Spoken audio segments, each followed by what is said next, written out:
Thanks for staying with us. You're watching Daybreak, and with us in studio this morning, Professor Noah Midamba, Senior Associate at GLOCEPS. The axis of activists in the region, to which the President responded when he addressed Parliament.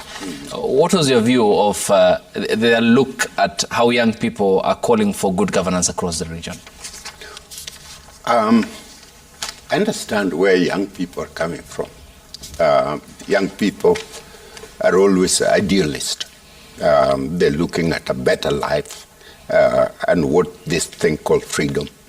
And then this term called democracy that nobody understands. Let me give you two examples. First is I sit down with Lee Kuan Yew.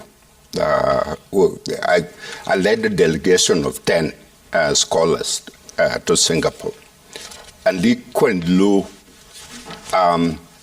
sit in the middle of us. He was sitting on the carpet, and we were sitting on the chairs. And he was talking directly to every one of us. And actually, at the end, he said, "Young men, go back and help your country. What are you doing?" Lee Kuan Yew was, if you look at democracy, the way it's defined and everything, was not a Democrat. He was a realist. Sir Winston Churchill said democracy is not perfect. It's the worst form of government, but there is nothing better than it. So when Paul Kagame can have order in the street where you leave the airport and get to your hotel in time, and motorbikes are not all over the place and people all over the place. That's my sense of democracy. So we should not hang up on it. We should hang up on economy that is helping, supporting people, feeding people, healthcare and everything.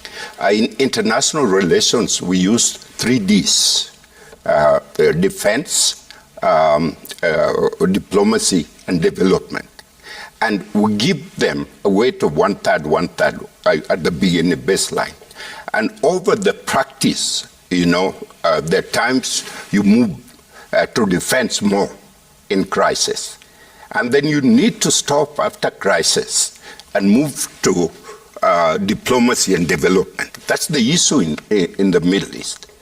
And so when you look at the entire world system right now, what Trump is saying, and what Europe is saying, and what China is saying, and what India is saying, people are taking care of themselves. They're regrouping. They're speaking with one voice. Europe is not Italian anymore. It's not French anymore. They're talking. But when you come here, the language Nyerere was speaking was the language of unity. And that unity is what Ruto is defining as economic power. We're not 7 states. We need to be the East Africa, which are talking about feeding people and developing infrastructure development, creating more healthcare, and all that kind of thing. That is what democracy that we need. And Prof, you talked about healthcare, education, infrastructure expansion. Correct. Which all speaks to gross national happiness that Prof has coined here, this intellectual panel. And these young people are raising those very specific issues. Correct. But there seems to be anathema on the part of the President of Tanzania, who was willing to recruit the President of Kenya to clamp down on these voices who are calling for good governance. Is that not retrogressive and backwards? Well, it's a much more complex, situation, historical complex. These are young people who aspire for better.